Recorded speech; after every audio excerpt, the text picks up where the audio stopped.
আজ ফেসবুক যারা ব্যবহার করে, ইন্টারনেট যারা ব্যবহার করে, ইউটিউব, টিউব ম্যাট, ভারত থেকে আসা ওই পিন আপ করা পত্রিকাগুলো, ভারতের ওই 36টা চ্যানেল সহ সব কিছু ওদের হাতে।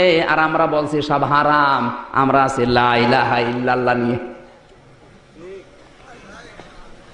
আপনি যদি এই লা ইলাহা ইল্লাল্লাহটা প্রতিষ্ঠা করতে চান, প্রচার মাধ্যমগুলো দরকার আছে না নেই? আল্লাহর নবী যেদিন নবুয়ত পেয়েছিলেন, সাফা পাহাড় তো নিজের চোখে দেখলাম, বিশ্ব নবী ওই পাহাড়ে উঠে লাল কাপড় উড়িয়ে দিলেন। তার মানে ওই সময়ের প্রযুক্তি, ওই সময়ের স্যাটেলাইট ছিল লাল কাপড়। কেউ বিপদে পড়লে লাল কাপড় উড়িয়ে দিত। মানুষ মনে করত লোকটা বিপদে পড়েছে, সবাই আসতো। আল্লাহর নবী যদি ওই সময়ের প্রযুক্তি ব্যবহার করে কালেমার দাওয়াত দিতে পারে, আজও বাংলাদেশে পত্রিকার মাধ্যমে, ইউটিউবের মাধ্যমে, স্যাটেলাইটের মাধ্যমে, প্রযুক্তির মাধ্যমে কোরআনের দাওয়াত প্রচার করা ফরজ। আর উনি হারাম হারাম হারাম করতে করতে নিচেও হারাম হয়ে গেছে। কাবা শরীফের ইমাম আব্দুর রহমান সোদাইসির চাইতে কি আপনি বড় হুজুর? না না, কয়জন বললেন? বাকিগুলো তো খোঁজ খবর রাখেন না। তাই কাবার ইমাম শুধু ইমাম না, মক্কার উম্মুল কোরা বিশ্ববিদ্যালয়ের অধ্যাপক, মক্কার প্রশাসনের তিনি প্রধান বিচারপতির দায়িত্ব পালন করছেন। তার রায় অনুযায়ী মানুষের জীবন মরণের ফায়সালা হয়। তিনি রায় দেন বিচারপতি হিসাবে। তিনি শুধু ইমাম না, আজ 30 বছর কাবার ইমামতি করছে, আজ পর্যন্ত একটা লোকমা দিতে পারে না। তার পেছনে নামাজ পড়লে মনে হয় কোরআন শরীফ এখনই নাজিল হচ্ছে। আমি 8 বার পেয়েছিলাম তাকে। এইবার চেহারা দেখলে মনে হয় নূর ঝরছে। সেই লোকটা যখন বক্তব্য দেয় সেমিনারে, সিম্পোজিয়ামে, কাবা শরীফে যখন খুতবা দেয়, এই যে হজের খুতবা দিল এবার, ওটা ইউটিউবে, টিউব ম্যাটে, ফেসবুকে, ইন্টারনেটে, সারা বিশ্বে 1 সেকেন্ডে ছড়িয়ে গেছে। উনি কি জানতেন না যে আমার চেহারা যদি ইন্টারনেটে দিয়ে দেয়, পৃথিবীর মানুষ দেখলে আমার গোনা হবে? জানতেন না? এই কথা বলেন না কেন? কোন কারণে ছড়িয়ে দিলেন বলেন? তার নিয়ত তো খারাপ। তার চাইতে আপনার বুজুর্গি বড় বেশি হয়ে গেছে। মন অত সংকীর্ণ কেন আপনার? ইসলাম প্রচার করার জন্য একটা মাধ্যম আমাদের হাতে নেই। মানে বুজুর্গ হয়ে বসে আছে। নবী ছিলেন বুজুর্গ, নবীর কৌশল ছিল। হযরত ওমর ছিলেন প্রধান বিচারপতি। আজ বাংলাদেশে 96% মুসলমান, বিচারপতি একজন হিন্দু। হ্যাঁ বলেন, সব দোষ তো মনে হয় শেষকে সিনহার। ঠিক, দোষ আমাদের। একটা যোগ্যতা নেই আমাদের। আজ এসকে সিনহা ঢাকা বিশ্ববিদ্যালয়ের ছাত্র, আপনি তো বারান্দায় যেতে পারবেন না। উনি ছেলেকে হুজুর বানিয়ে খেজুর বানিয়ে বসে আছে। কে বলেছে আপনার ছেলেকে হুজুর বানানো লাগবে? ওরা ইসলাম ধ্বংস করার জন্য যা ব্যবহার করছে, ওয়া'ইদ্দু লাহুম মাসতাতা'তুম মিন কুওয়াতি ওয়া মিন রিবাতিল খায়ল, সূরা আনফাল 10 নম্বর পারা 3 নম্বর পৃষ্ঠা 13 নম্বর লাইনে 60 নম্বর আয়াতের প্রথম অংশে আছে। এই খায়েল মানে শুধু ঘোড়া না, খায়েল মানে ইন্টারনেট, খায়েল মানে ফেসবুক, খায়েল মানে ক্ষমতা, খায়েল মানে ডাক্তারি। যা ধরবেন আধুনিক তাফসীর যেগুলো বের হচ্ছে, এগুলো পড়েন তো। পড়াশোনা তো করেন, ওর বাবা যা বলো তাই বিশ্বাস করে। খায়েলের ব্যাখ্যায় প্রায় 99টা অর্থ লিখেছে তাফসীরে। উনি সেই ঘোড়া নিয়ে পড়ে আছে।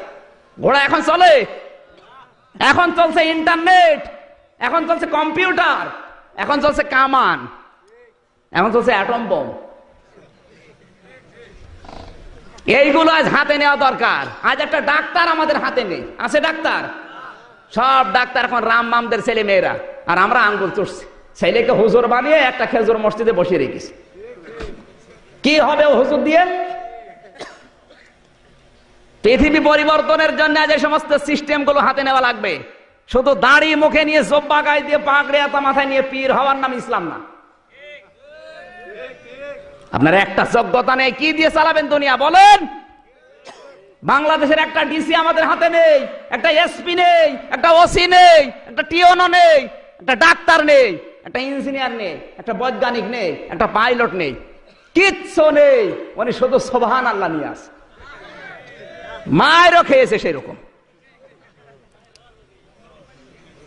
নবীজি বদরের ময়দানে যাওয়ার সময় সাহাবীদেরকে বললেন, অস্ত্র নেই কার কার? বলছে, হুজুর আমার। এদিকে আসো, খেজুর গাছের বাকল নিয়ে আসো।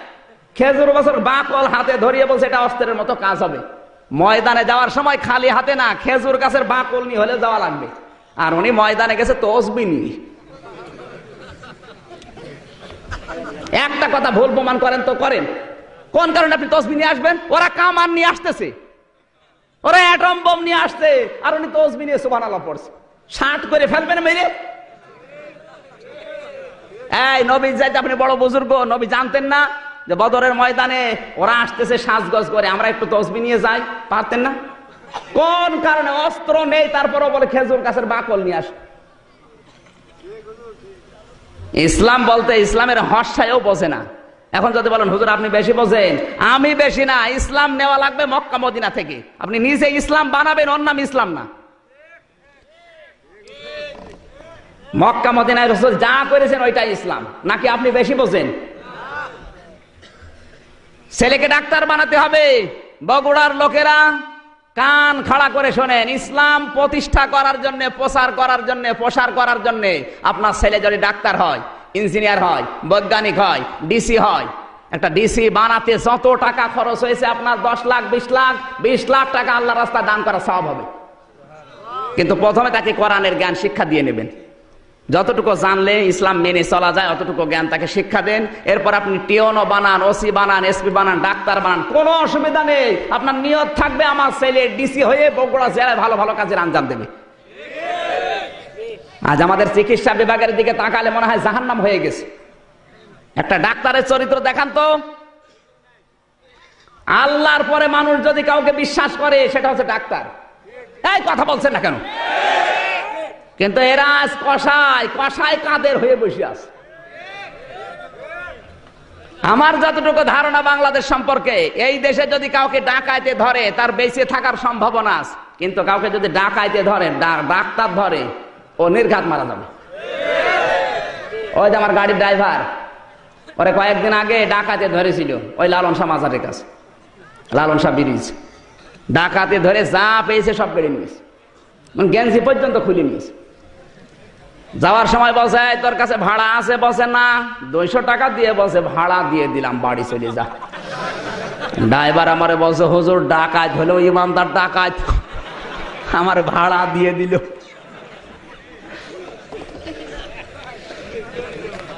আর একটা ভালো মানুষ নিয়ে যান ডাক্তারের কাছে, পেট কেটে খুঁতো করে দেবে।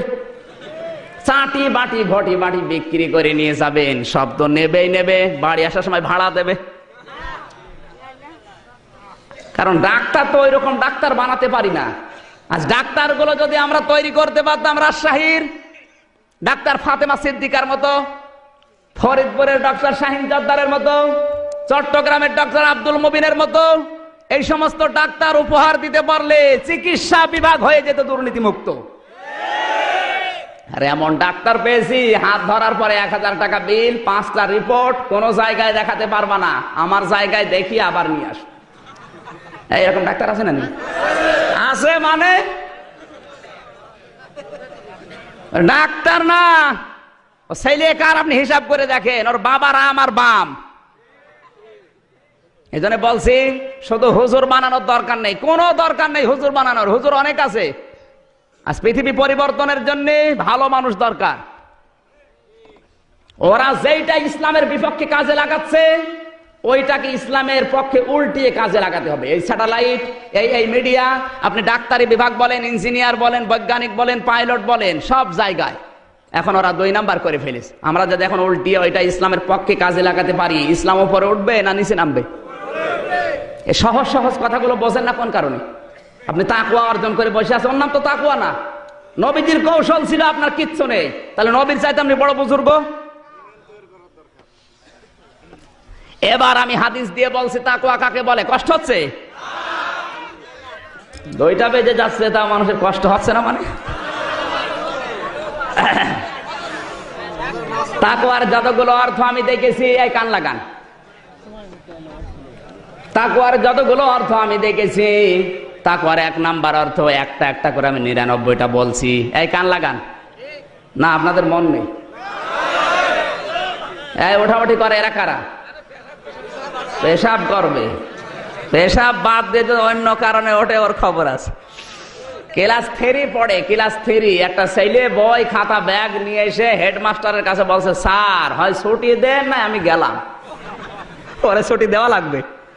স্যার দেখছে ও ছুটি দিলেও যাবে না দিলেও যাবে, কারণ যে পজিশন নিয়ে এসে দাঁড়িয়ে আছে। পরে খোঁজ খবর নিয়ে দেখা যাচ্ছে ওর রোল নাম্বার 82। ক্লাসে ছাত্র 82টা, রোল নাম্বার 82। ও খুব ভালো ছাত্র, ওর জীবনের কোনো উদ্দেশ্য নাই, এমনি ও তো যাবেই, ও ছুটি দিলেও যাবে। এখানে পোশাক পায়খানা বাদ দিয়ে যদি কোরআন ভালো লাগছে না এই মনে করে কেউ চলে যায়, ওর রোল নাম্বার কত? এখন দেখেন কোনটা ওঠে, যেইটা উঠবে বুঝবেন ওর রোল নাম্বার 82। আগে জিজ্ঞাসা করেন, ভাই আপনি যাচ্ছেন কোথায়? তাকওয়ার 1 নাম্বার অর্থ শোনেন। তাফসিরে মুফাসসির লিখেছেন, যেখানে যে যে দায়িত্ব পাবে ওই দায়িত্বটা সঠিকভাবে পালন করার নাম হচ্ছে তাকওয়া। কথা বোঝা যায়নি? এই যে এখানে সভাপতির নাম দেখলাম, আলিম মাদ্রাসার সহকারী মাওলানা, ওনার সরকার 8 ঘন্টা ডিউটি কিনে নিয়েছে। ওই 8টা ঘন্টা ছেলে মেয়েদেরকে মানুষ করার জন্য তাদের পেছনে শ্রম দিতে হবে, এইটাই হচ্ছে তার তাকওয়া। এইরকম তাকওয়া যদি দেশের মানুষ সবাই পালন করে, কোনো আতঙ্ক থাকে আর? এবার হাদিস শরীফ থেকে বলছি আমি, বিশ্বনবী মসজিদে নববীতে নামাজ পড়ে ঘরে বসলেন, ফজরের নামাজের পরে বললেন, সাহাবীরা আমি একটা হাদিস তোমাদেরকে শোনাবো, কান লাগাও। সবাই কান পেতে আছে। বিশ্বনবী বলেন, বনি ইসরায়েলের 3 যুবক কোথাও রওনা হয়েছে, হঠাৎ বৃষ্টির কবল থেকে বাঁচার জন্য তারা এক পাহাড়ে আশ্রয় নিয়েছে। পাহাড়ের ভেতরে ঢোকার সঙ্গে সঙ্গে উপর থেকে একটা পাথর গড়তে গড়তে এসে পাথরের মুখ গেছে আটকিয়ে। 3 জন মিলে ঠেলা আরম্ভ করে, কিন্তু নড়ে না পাথর। শেষ পর্যন্ত ওরা সিদ্ধান্ত নিয়েই ফেলেছে, এখানে চেল্লাপাল্লা করলে কেউ আসবে না, কারণ মরুভূমি এলাকা। 100 কিলো 200 কিলো চলে যাবেন, কোনো বাড়ি ঘর নেই, শুধু পাথর, পাহাড় আর বালি আর মরুভূমি, কিচ্ছু নেই। আওয়াজ দিলে তো কেউ আসবে না, মারা ছাড়া উপায় নেই। বাধ্য হয়ে 3 জন নিজেদের জীবনের দিকে তাকিয়েছে। এই কান লাগান, এখানে একটা শিক্ষা আছে। আমি শুধু হাদিস বলি না, যেখানে যা বলি ওখান থেকে শিক্ষা বের করি।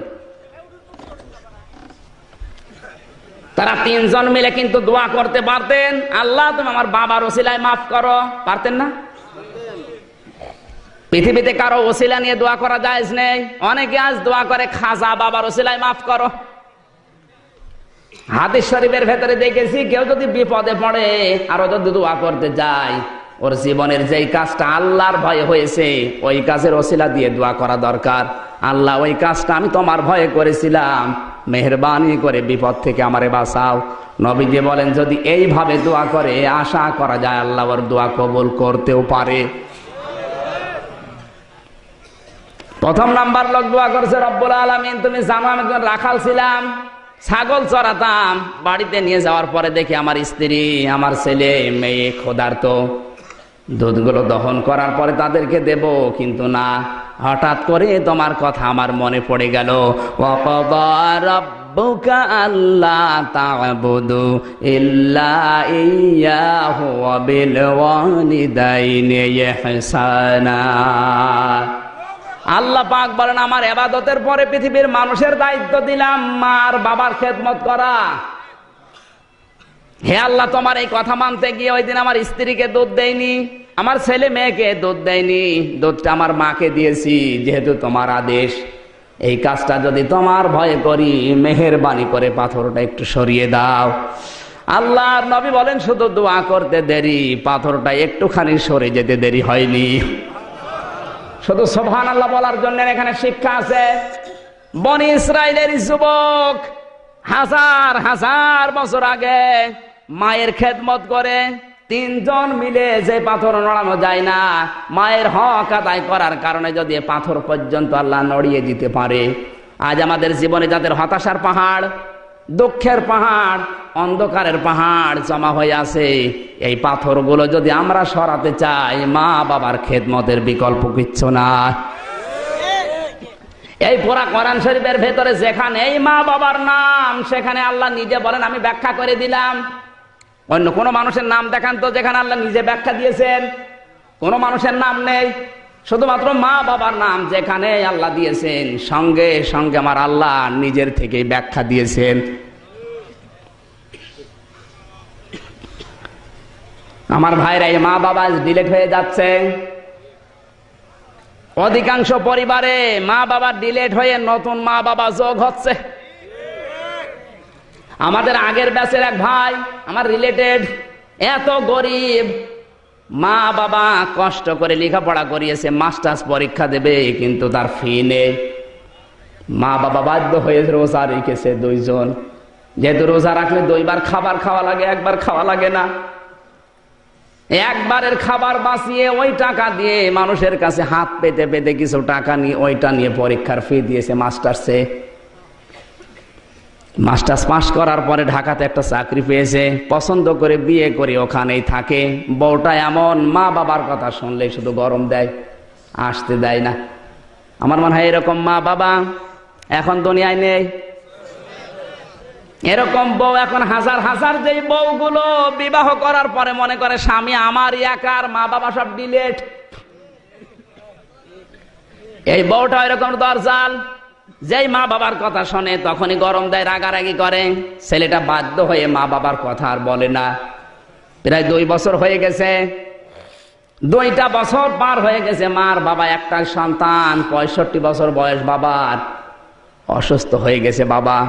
এই বয়সে আমি কাজ করতেও পারে না, জমি জায়গা তো নেই। বাধ্য হয়ে একটা ছাগল ছিল, ওটা বিক্রি করে একটা ভাঙা রিক্সা কিনেছে। দিনের বেলা রিক্সা নিয়ে বের হয় না, ছেলের বদনাম হবে। লোকে বলবে তোমার ছেলে এত বড় চাকরি করে, তুমি এই কাজ করো। এজন্য রাতের বেলা, শীতের সময় ওই যে নাইট কোচ গুলো আসে ঢাকা থেকে, রাতের বেলা মুখ সুন্দর করে চাদর দিয়ে বেঁধে নেয়, মাফলার দিয়ে মুখটা পেঁচিয়ে ছোট্ট একটা গামছা মুখের ভেতরে দিয়ে, কথা যেন বেঁধে বেঁধে যায়, মানুষ যেন বুঝতে না পারে। এভাবে বহু কষ্ট করে জীবন চালাচ্ছে। হঠাৎ মায়ের অসুখটা বেড়ে গেছে, 3 দিন খাওয়া দাওয়া বন্ধ হয়ে গেছে। ঢাকাতে ছেলেটা কার সাথে যেন দেখা, এলাকায় জানতে পেরেছে ওর মা 3 দিন কথা বন্ধ। বাধ্য হয়ে রাতের বেলা বাড়িতে এসেছে। নাইট কোচে রাতের বেলা 2টার সময় নেমেছে, দেখে কোনো গাড়ি ঘোড়া নেই বাড়ি যাওয়ার জন্য। একটা রিকশা টিম টিম করে আলো জ্বলছে, ডাক দিয়ে বলে এই খালি, এইদিকে আয়। ওখানে যাওয়ার পরে বলছে স্যার আপনি যাবেন কোথায়? অমকের বাড়িতে। জিজ্ঞাসা করে আপনার অমকে কি হয়? বলে যা হয় হোক, আপনি যাবেন কিনা? ওঠেন আপনি। ছেলেকে রিকশায় তুলে চলছে, কিন্তু মুরব্বি মানুষ, রিকশাও ভাঙা, ভালোভাবে চলতেও পারে না। ছেলেটা পিঠের উপরে থাবা দিয়ে বলছে চালাতে পারো, রাতের বেলা নিয়ে আসো কোন কারণে? কিছু দূর যাওয়ার পরে যে চালাতে আস্তে আস্তে যায়, আবার দিয়েছে থাবা। ডাক দিয়ে বসে ছেলে মেয়ে নেই তোমার, এই বয়সে রিকশা চালাও। বুকের ভেতরের ব্যথাটা যেন মোচড় দিয়ে উঠেছে। দ্বিতীয়বার থাবা খাওয়ার পরে আর সহ্য করতে পারে নাই মুরব্বী মানুষ, রিকশা থেকে নেমে ডাক দিয়ে বলছে স্যার আপনার মোবাইলের লাইট একটু মারেন তো।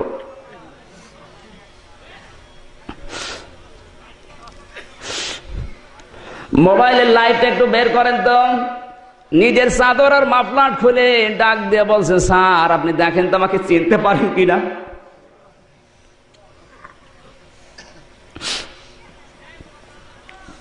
তোমাকে স্যার বানাতে গিয়ে আজ আমার এই অবস্থা।